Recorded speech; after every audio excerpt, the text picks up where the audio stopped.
Hello bachcho, let's see the question. A block of mass m is kept on a horizontal ruler.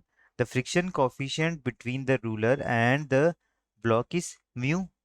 The ruler is fixed at one end and the block is at a distance L from the fixed end. The ruler is rotated about the fixed end in the horizontal plane through the fixed end. अब दो question हमको दिए हुए हैं. पहला है what can be the maximum constant angular speed be for which the block does not slip, or second question है if the angular speed of the ruler is uniformly increased from 0 at an angular acceleration alpha, at what angular speed will be the block slip.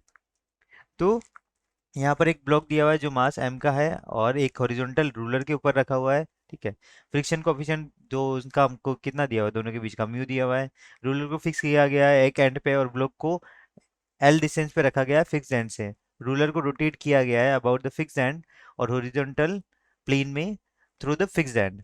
तो हमको निकालना है what is the maximum constant angular speed be for which the block does not slip. तो block slip ना करे उसके लिए maximum constant angular speed निकालनी है. फर्स्ट क्वेश्चन हम फाइंड आउट करते हैं. तो let maximum angular speed equals to क्या ले लेते हैं, ओमेगा ले लेते हैं.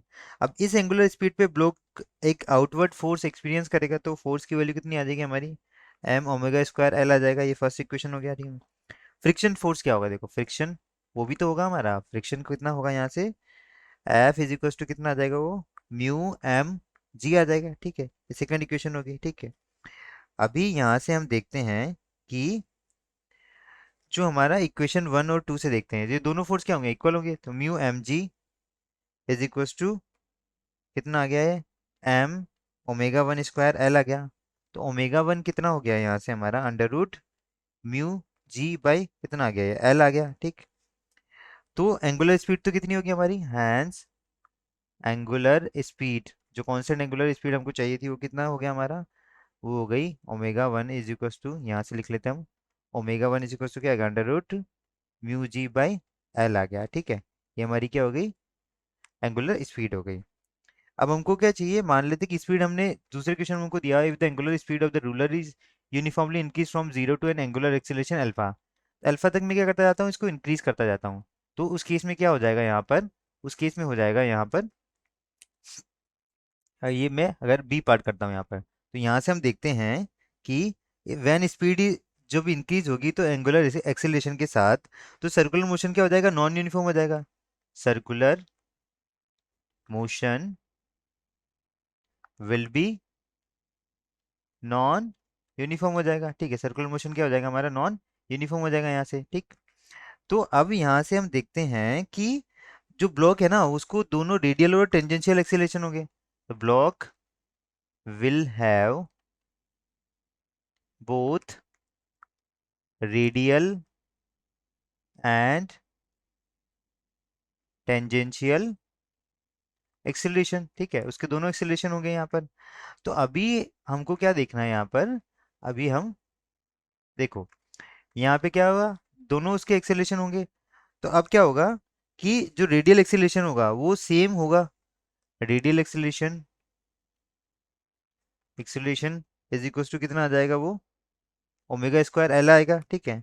टेंजेंशियल एक्सेलरेशन निकालते हैं हम, क्या निकालते हैं, टेंजेंशियल एक्सेलरेशन क्या हो जाएगा उसका, वो हो जाएगा dv by D T is equal to d omega l से वो रोटेट कर रहा है अपॉन डी टी. तो कितना हो जाएगा, dv by D T is equal to कितना आ गया, L D omega by D T आ गया. ठीक है. तो ये D omega by D T क्या आएगा, यही हमारा क्या आएगा, अल्फा आएगा. तो मैं क्या लिख सकता हूँ, dv by D T is equal to कितना आ गया, एल अल्फा आ गया. तो रिजल्टेंट एक्सेलरेशन कितना हो जाएगा, रिजल्टेंट एक्सेलरेशन वो कितना हो गया हमारे पास, is equal to under root, ये हो गया ओमेगा स्क्वायर एल का whole square plus L alpha का होल स्क्वायर आ गया यहाँ पे. तो एल मैं बाहर निकाल लूंगा यहाँ से तो कितना आ जाएगा मेरा, ओमेगा की पावर 4 प्लस ये अल्फा का स्क्वायर आ गया. जो फोर्स होगा, फोर्स देखो फोर्स कितना लगेगा यहाँ पे, फोर्स लगेगा वो कितना लगेगा, mu M G is equal to m l ठीक है। मास इंटू अल्फा होता है, ठीक है। मास इंटू एक्सेलरेशन, तो एक्सेलरेशन की वैल्यू क्या आ गई हमारे पास, यही आई है, ठीक है। तो ये कितना आ जाएगा, ओमेगा की पावर 4 प्लस ये अल्फा स्क्वायर आ गया। तो एम से एम क्या हो गया, कैंसिल हो गया, एम से एम हमारा कैंसिल हो गया। तो म्यू जी की वैल्यू कितनी आई यहाँ से, एल ओमेगा की पावर 4 प्लस अल्फा स्क्वायर, ठीक है। तो यहाँ से लिख सकता हूँ मैं इसको, ओमेगा की पावर 4 को क्या लिख सकता हूँ, ये इसका इधर जाके ये स्क्वायर हो जाएगा और ये माइनस हो जाएगा, तो कितना हो जाएगा ये, mu square G square upon L square minus alpha square हो गया। तो ओमेगा कितना आ गया मेरा, ये आ गया मेरा mu square G square upon L square minus alpha square की पावर कितनी आ गई है, 1/4। ये पावर इधर जाएगी तो 1/4 हो जाएगी। तो यही क्या है, हमारी एंगुलर स्पीड है गई, ये क्या आ गई हमारी एंगुलर स्पीड आ गई, ये हमारा फाइनल आंसर हो गया, ठीक है। यही हमारा क्या है, फाइनल आंसर है। I hope you understood it well, best of luck.